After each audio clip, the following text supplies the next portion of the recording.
আজকে আমরা আবারও হাজির হয়েছি নতুন একটা চাকরির আপডেট নিয়ে। আজকে আমরা যে বিষয় নিয়ে আলোচনা করব, রাজ্যে কিন্তু আবারও জেলা আদালতগুলিতে গ্রুপ ডি পদে কর্মী নিয়োগ করা হচ্ছে। এখানে যেটা বলা হয়েছে, মূলত কিন্তু প্রতিটি জেলাতে এখানে নিয়োগ করা হবে। তো একই সঙ্গে কিন্তু প্রতিটি জেলাতে নিয়োগ করা হচ্ছে না। তো ধীরে ধীরে কিন্তু প্রতিটি জেলাতে নিয়োগ শুরু হয়ে যাবে। তো আপাতত যেটা বলা হয়েছে, পূর্ব বর্ধমান থেকে কিন্তু এই নিয়োগ বিজ্ঞপ্তিটি প্রকাশ করা হয়েছে। তো যারা যারা পূর্ব বর্ধমান থেকে দেখছেন, তাদের জন্য কিন্তু একটা সুবর্ণ সুযোগ রয়েছে। এছাড়াও যারা অন্যান্য জেলা থেকে দেখছেন, তারা অবশ্যই আপনাদের জেলার নাম যেটা রয়েছে সেটা কমেন্টস বক্সে জানাবেন।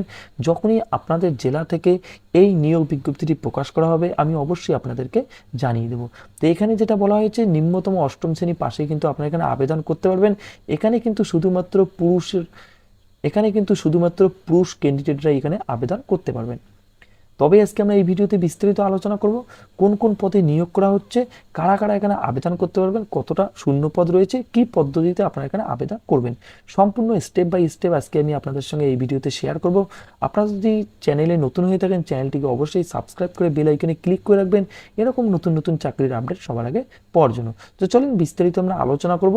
সরাসরি আমরা চলে যাব নোটিফিকেশনে কি বিস্তারিত বলা হয়েছে সেই বিষয় নিয়ে আমরা একটু আলোচনা করব। তো সবার প্রথমে আমরা চলে এসেছি অফিসিয়াল নোটিফিকেশনে।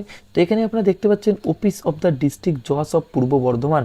তো এখানে আপনারা দেখতে পাচ্ছেন পূর্ব বর্ধমানের যেটা অফিস, ডিস্ট্রিক্ট জজ অফিস রয়েছে, সেই অফিস থেকে কিন্তু এই নিয়োগ বিজ্ঞপ্তি সরাসরি প্রকাশ করা হয়েছে। এখানে যেটা বলা হয়েছে সম্পূর্ণ আপনারা দেখতে পাচ্ছেন। তো এখানে সম্পূর্ণ কিন্তু বিস্তারিত দেওয়া রয়েছে। এখানে যেটা নিয়োগ করা হচ্ছে, নাইট গার্ড এবং ডে গার্ড যেটা রয়েছে সেই পদে কিন্তু এখানে মূলত নিয়োগ করা হবে। এর পরবর্তীতে আমরা আলোচনা করব ক্যাটাগরি উইজ যেটা ক্যাটাগরি অনুযায়ী যেটা ভ্যাকেন্সি পজিশনের কথা বলা হয়েছে, সেই ক্যাটাগরি অনুযায়ী আমরা কোন কোন পদে কতটা শূন্যপদ চাওয়া হয়েছে বা কোন ক্যাটাগরির জন্য কতটা শূন্যপদ রয়েছে সেই বিষয় নিয়ে আমরা আলোচনা করব। তো সবার প্রথমে এখানে দেখতে পাচ্ছেন নেম অফ দ্য পোস্ট। এখানে যেটা বলা হয়েছে টোটাল ভ্যাকেন্সি। এরপর যেটা বলা হয়েছে ক্যাটাগরি, কোন ক্যাটাগরির জন্য কতটা এখানে ভ্যাকেন্সির কথা বলা হয়েছে। যেমন সবার প্রথমে এখানে বলা হয়েছে নাইট গার্ড। তো নাইট গার্ডের ক্ষেত্রে যেটা বলা হয়েছে টোটাল ভ্যাকেন্সি কিন্তু এখানে 9টা ভ্যাকেন্সির কথা বলা হয়েছে। এখানে কিন্তু শুধুমাত্র পুরুষ ক্যান্ডিডেটরাই আবেদন করতে পারবেন। তো এখানে যেটা বলা হয়েছে 1 নম্বরে আনরিজার্ভ ক্যাটাগরির জন্য একটি, ইকোনমিক্স উইকার সেকশনের ক্ষেত্রে যেটা বলা হয়েছে একটা ভ্যাকেন্সি, আনরিজার্ভ যেটা বলা হয়েছে ইসিএস, আনরিজার্ভ ইসি এখানে বলা হয়েছে একটি শূন্যপদ। শিডিউল কাস্টের ক্ষেত্রে যেটা বলা হয়েছে এসসিদের ক্ষেত্রে কিন্তু একটি শূন্যপদ। শিডিউল কাস্ট ইসি যেটা বলা হয়েছে তাদের জন্য একটি শূন্যপদ, ওবিসি এর জন্য একটি শূন্যপদ, এক্স সার্ভিসম্যানের জন্য 3টি শূন্যপদ। এখানে কিন্তু যেটা বলা হয়েছে মোট কিন্তু 9টি শূন্যপদ। এর পরবর্তীতে যেটা বলা হয়েছে ডে গার্ড। তো দিনের বেলায় যে গার্ডের কথা বলা হয়েছে সেই গার্ড এখানেও কিন্তু শুধুমাত্র পুরুষ ক্যান্ডিডেটরাই আবেদন করতে পারবেন। এখানে যেটা বলা হয়েছে, এখানে কিন্তু শুধুমাত্র একটি শূন্যপদের কথা বলা হয়েছে। এখানে যেটা বলা হয়েছে শুধুমাত্র কিন্তু শিডিউল কাস্ট যারা রয়েছে শিডিউল কাস্টরাই কিন্তু এখানে আবেদন করতে পারবেন। 3 নম্বর যে পদের নাম বলা হয়েছে গার্ডেনার। তো গার্ডেনারের ক্ষেত্রে যেটা বলা হয়েছে এখানে কিন্তু শুধুমাত্র পুরুষ ক্যান্ডিডেটরাই আবেদন করতে পারবেন। তো 3টি পদের ক্ষেত্রে কিন্তু শুধুমাত্র পুরুষ ক্যান্ডিডেটরাই এখানে আবেদনের যোগ্য। তো এখানে যেটা গার্ডেনারের ক্ষেত্রে যেটা বলা হয়েছে, এখানে কিন্তু বলা হয়েছে মোট একটি শূন্যপদ। এখানে যেটা বলা হয়েছে আনরিজার্ভ ক্যাটাগরির জন্য কিন্তু এই পদটি রিজার্ভ করা রয়েছে। এর পরবর্তীতে আমরা চলে যাব স্যালারি। তো এখানে বেতনের কথা যেটা বলা হয়েছে, যেটা আপনাদের পে স্কেল দেওয়া হচ্ছে প্রত্যেক মাসে। তো এখানে যেটা বলা হয়েছে সবার প্রথমে কিন্তু আপনাদেরকে লেভেল 1 অনুযায়ী কিন্তু আপনাদের বেতনটা দিয়ে দেওয়া হবে। এখানে আপনাদের যেটা বেতনের কথা বলা হয়েছে 17,000 থেকে 43,600 টাকা। তো যখনই ধীরে ধীরে আপনাদের লেভেল বাড়তে থাকবে, তো আপনাদের স্যালারিটা কিন্তু ধীরে ধীরে বাড়তে থাকবে।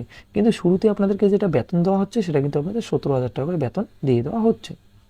এর পরবর্তীতে যেটা বলা হয়েছে বয়সের যেটা এলিজিবিলিটি ক্রাইটেরিয়ার কথা বলা হয়েছে। তো এখানে কোন বয়সের প্রার্থীরা এখানে আবেদন করতে পারবেন। এখানে যেটা জানানো হয়েছে মূলত কিন্তু 18 থেকে 40 বছরের মধ্যে যারা রয়েছেন তারা কিন্তু এখানে আবেদন করতে পারবেন। তো 18 থেকে 40-এর মধ্যে যে সমস্ত ক্যান্ডিডেট রয়েছেন তারা কিন্তু এখানে আবেদন করতে পারেন। এছাড়াও যেটা বলা হয়েছে যারা ক্যাটাগরি অনুযায়ী আবেদন করবেন, যেমন এসসি এসটি ওবিসি ক্যান্ডিডেট রয়েছেন, এক্স সার্ভিসম্যান রয়েছেন, তারা কিন্তু এখানে আলাদা আলাদা বয়সের এখানে ছাড় পেয়ে যাচ্ছে। যেমন এখানে বলা হয়েছে এসসি ক্যান্ডিডেট যারা রয়েছেন শিডিউল কাস্টের জন্য ক্ষেত্রে যেটা বলা হয়েছে এখানে কিন্তু আপনারা 5 বছর বয়সের ছাড় পেয়ে যাচ্ছেন, এবং ওবিসি ক্যান্ডিডেট যারা রয়েছেন তাদের কিন্তু এখানে 3 বছর বয়সের ছাড় দিয়ে দেওয়া হচ্ছে। এছাড়াও যেটা বলা হয়েছে এক্স সার্ভিসম্যানের ক্ষেত্রে যেটা বলা হয়েছে, এখানে সরকারি নিয়ম অনুযায়ী যেটা বয়সের ছাড় রয়েছে এক্স সার্ভিসম্যান কিন্তু সেই বয়সের ছাড়টা এখানে পেয়ে যাচ্ছে। তো এখানে যেটা আপনাদের বয়স হিসাব করতে হবে 1 জানুয়ারি 2024 অনুযায়ী কিন্তু আপনাদের বয়সটা হিসাব করতে হবে 18 থেকে 40। এর পরবর্তীতে আমরা চলে যাব মিনিমাম কোয়ালিফিকেশান। তো এখানে মিনিমাম যেটা কোয়ালিফিকেশনের কথা বলা হয়েছে, কী কোয়ালিফিকেশানে চাওয়া হয়েছে। তো এখানে মিনিমাম যেটা কোয়ালিফিকেশনের কথা বলা হয়েছে শুধুমাত্র অষ্টম শ্রেণী পাস।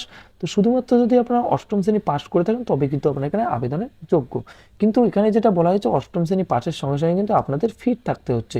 তো আপনারা যদি ফিজিক্যালি যদি আপনারা ফিট থেকে থাকেন এবং শুধুমাত্র যদি আপনারা অষ্টম শ্রেণী পাস করে থাকেন তবে কিন্তু আপনারা এখানে আবেদন করতে পারবেন। এছাড়াও যদি আপনাদের এক্সট্রা কোনো কোয়ালিফিকেশন থেকে থাকে বা যদি এর থেকে আপনাদের উচ্চ শিক্ষাগত যোগ্যতা থেকে থাকে তো আপনারা চাইলে অবশ্যই এখানে আবেদন করতে পারবেন। এর পরবর্তীতে যেটা বলা হয়েছে এক্সামিনেশনের ক্ষেত্রে যেটা বলা হয়েছে, তো এক্সামিনেশনের যেটা বলা হয়েছে মোট কিন্তু এখানে আপনাদের 100 নম্বরের মধ্যে আপনাদের কিন্তু এক্সামটা নিয়ে নেওয়া হচ্ছে। তো কত নম্বরের মধ্যে কি রয়েছে আপনারা এটা দেখতে পাচ্ছেন, 50টা কোশ্চেন কিন্তু আপনাদের মোট এখানে থাকবে। 50টা কোশ্চেন যেটা বলা হয়েছে প্রত্যেকটি কোশ্চেনের যেটা নম্বর বলা হয়েছে 2 নম্বর কিন্তু আপনাদের প্রত্যেকটি কোশ্চেনের মধ্যে আপনাদের থাকছে। এছাড়াও কিন্তু এখানে নেগেটিভ মার্ক যেটা রয়েছে, নেগেটিভ মার্ক রয়েছে, তো আপনারা এখানে অবশ্যই নোটিফিকেশনটা একবার চাইলে দেখে নিতে পারেন। এর পরবর্তীতে আমরা চলে যাব অ্যাপ্লিকেশন ফি বা এখানে আবেদনের জন্য কি অ্যাপ্লিকেশন মূল্য এখানে ধার্য করা হয়েছে। তো এখানে যারা আবেদন করবেন তাদের যেটা অ্যাপ্লিকেশন মূল্য ধার্য করা হয়েছে, তো এখানে আপনারা দেখতে পাচ্ছেন যারা জেনারেল এবং আদার্স ক্যান্ডিডেট রয়েছেন তাদের ক্ষেত্রে যেটা বলা হয়েছে 300 টাকা করে কিন্তু এখানে আবেদন মূল্য ধার্য করা হয়েছে। এবং যেটা শিডিউল কাস্ট, শুধু যারা শিডিউল কাস্ট এসসি রয়েছেন সেই এসসি ক্যান্ডিডেট যারা রয়েছেন তাদের কিন্তু এখানে 100 টাকা করে আবেদন মূল্য ধার্য করা হয়েছে। তো এখানে আপনারা দেখতে পাচ্ছেন কোন ক্যাটাগরির জন্য কতটা আবেদন মূল্য ধার্য করা হয়েছে। এই আবেদন মূল্য কিন্তু আপনারা সরাসরি কিন্তু অনলাইনের মাধ্যমে জমা করতে পারেন। এছাড়াও যেটা চালান রয়েছে আপনারা কিন্তু চালানের মাধ্যমে কিন্তু এখানে আপনারা জমা করতে পারবেন। এর পরবর্তীতে যেটা বলা হয়েছে হাউ টু অ্যাপ্লাই, তো এখানে আপনারা কীভাবে আবেদন করবেন। তো এখানে যেটা বলা হয়েছে আবেদন করার জন্য কিন্তু শুধুমাত্র অফলাইনের মাধ্যমে আপনারা এখানে আবেদন করতে পারবেন। তো এখানে কিন্তু আবেদন করার জন্য অ্যাপ্লিকেশন ফর্ম দেওয়া রয়েছে, সেই অ্যাপ্লিকেশন ফর্মে কিন্তু আপনাদের আবেদন করতে হবে। তো আবেদন করার পর যেটা বলা হয়েছে আপনাদের যে অ্যাড্রেসে আপনাদের ডকুমেন্টস পাঠাতে হচ্ছে, তো এখানে যেটা আপনাদের অ্যাড্রেসটা বলা হয়েছে দ্য ডিস্ট্রিক্ট জজ গ্রাম ডিস্ট্রিক্ট রিকোয়ারমেন্ট কমিটি অফ পূর্ব বর্ধমান। তো এখানে আপনার অ্যাড্রেসটা সম্পূর্ণ ভালোভাবে দেখে নিতে পারেন। পিনকোড দেওয়া রয়েছে 713101। তো এই অ্যাড্রেসে কিন্তু আপনাদের সম্পূর্ণ অফলাইনে যে ডকুমেন্টস রয়েছে অ্যাপ্লিকেশন ফর্মের সঙ্গে আপনাদের যে সমস্ত ডকুমেন্টস রয়েছেন সেই ডকুমেন্টস সহকারে কিন্তু আপনাদের এখানে পাঠাতে হচ্ছে। এছাড়াও যেটা বলা হয়েছে আপনাদের রিসেন্ট তোলা কিন্তু আপনাদের পাসপোর্ট সাইজের ফটো, যে ফটোর এখানে সাইজ আপনারা দেখতে পাচ্ছেন 4.5 ইন্টু 10.5 ইঞ্চি যেটা আপনাদের রয়েছে সেই স্ট্যাম্প সাইজে কিন্তু আপনাদের পোস্টালে করে কিন্তু আপনাদের পাসপোর্ট সাইজের ফটোর সঙ্গে আপনাদের সেই অ্যাপ্লিকেশন ফর্মটি কিন্তু পাঠাতে হবে। তো এখানে যেটা বলা হয়েছে পোস্টাল স্ট্যাম্প কিন্তু আপনাদের 10 টাকা লাগাতে হবে। তো আপনাদের যেটা চিঠির বাক্স বা যেটা খাম রয়েছে সেই খাম কিন্তু এখানে সাইজ দেওয়া রয়েছে 4.5 ইন্টু 10.5 ইঞ্চি আপনাদের যে প্যাকেট রয়েছে সেই প্যাকেটের উপর আপনাদের 10 টাকার স্ট্যাম্প লাগাতে হবে। স্ট্যাম্প লাগানোর পর যেটা বলা হয়েছে আপনাদের যে সমস্ত ডকুমেন্টস এবং অ্যাপ্লিকেশন ফর্ম সম্পূর্ণ কিন্তু আপনাদের সেই প্যাকেটের মধ্যে ভরে কিন্তু আপনাদের নির্দিষ্ট ঠিকানায় নির্দিষ্ট টাইমের আগে আপনাদের পাঠাতে হচ্ছে। তো সঙ্গে আপনাদের কি কি ডকুমেন্টস দিতে হচ্ছে, যেমন বলা হয়েছে আপনাদের যেটা অষ্টম পাশের যেটা সার্টিফিকেট রয়েছেন সেই সার্টিফিকেট কিন্তু আপনাদের পাঠাতে হচ্ছে। এবং যেটা বলা হয়েছে আপনাদের অ্যাড্রেস প্রুফ হিসেবে আপনার আধার কার্ড ভোটার কার্ড যে কোনো আপনারা চাইলে দিতে পারেন। এবং যেটা বলা হয়েছে proof of the date of birth, তো আপনাদের ডেট অফ বার্থের যেটা প্রুফ রয়েছে আপনাদের যদি অষ্টম শ্রেণী পাস হয়ে থাকেন তো আপনারা সেই প্রুফ দিতে পারেন এছাড়াও আপনাদের যেটা জন্ম সার্টিফিকেট রয়েছে সেই জন্ম সার্টিফিকেট কিন্তু আপনারা এখানে অবশ্যই দিতে পারেন। এছাড়াও যদি আপনাদের উচ্চ শিক্ষাগত যোগ্যতা থেকে থাকে তো অবশ্যই আপনার মাধ্যমিকের যে এডমিট কার্ড রয়েছে সেই এডমিট কার্ডটা আপনারা এখানে দিতে পারবেন। এর পরবর্তীতে যেটা বলা যায় আপনারা যদি ক্যাটাগরি অনুযায়ী আবেদন করে থাকেন তাহলে আপনাদের এসসি এসটি ওবিসি যে ক্যাটাগরিতে আবেদন করবেন না কেন সেই ক্যাটাগরির যে সার্টিফিকেট রয়েছে সেই সার্টিফিকেট কিন্তু আপনাদের দিতে হচ্ছে।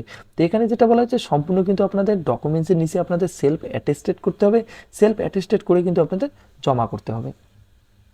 এখানে সবার শেষে যেটা বলা হচ্ছে লাস্ট ডেট, তো এখানে লাস্ট ডেট যেটা বলা হচ্ছে 4/5/2024 5 PM।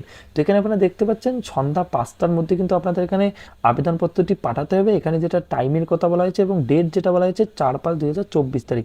তো আপনারা ডেটটা দেখতে পাচ্ছেন এটা কিন্তু লাস্ট ডেট বলা হয়েছে। এই ডেটের আগে কিন্তু আপনাদের ডকুমেন্টসটা বা আপনাদের যে অ্যাপ্লিকেশন ফর্ম রয়েছে সেটা কিন্তু আপনাদের নির্দিষ্ট ঠিকানায় পাঠাতে হবে। এর পরবর্তীতে আমরা চলে যাব অ্যাপ্লিকেশন ফর্মে। তো অ্যাপ্লিকেশন ফর্মটি আপনারা কীভাবে ফিল আপ করবেন সেই বিষয় নিয়ে একটু আমরা বিস্তারিত আলোচনা করব। তো আমরা চলে এসেছি অ্যাপ্লিকেশন ফর্মে। তো এখানে আপনারা দেখতে পাচ্ছেন অ্যাপ্লিকেশন ফর্মেট, এখানে যেটা বলা হচ্ছে লাস্ট ডেট আপনারা দেখতে পাচ্ছেন অ্যাপ্লিকেশন ফর্মের উপরে কিন্তু এখানে লাস্ট ডেট দেওয়া রয়েছে। তো এখানে আপনাদের একটা রিসেন্ট যে ফটো রয়েছে সেই ফটো লাগাতে হবে এবং ফটোর উপরে কিন্তু আপনাদের একটা সিগনেচার করে দিতে হবে। এরপর যেটা বলা হচ্ছে আপনার যে পোস্টের জন্য এখানে আবেদন করতে চাচ্ছেন, নাইট গার্ড কে ডে গার্ড, যেটার জন্য আপনারা আবেদন করবেন সেই পদের নাম এখানে বসিয়ে দেবেন। বসিয়ে দেওয়ার পর এখানে যেটা বলা হয়েছে দেখতে পাচ্ছেন সম্পূর্ণ আপনাদের যেটা বলা হয়েছে ফুল নাম, তো আপনাদের যেটা সম্পূর্ণ নাম রয়েছে সেই নাম এখানে বসিয়ে দিতে হবে। এখানে যেটা আপনাদের বাবার নাম রয়েছে সেই বাবার নাম আপনাদের এখানে বসিয়ে দিতে হবে। বসিয়ে দেওয়া আপনাদের যেটা জন্ম তারিখ রয়েছে সেই জন্ম তারিখ এখানে বসিয়ে দেবেন।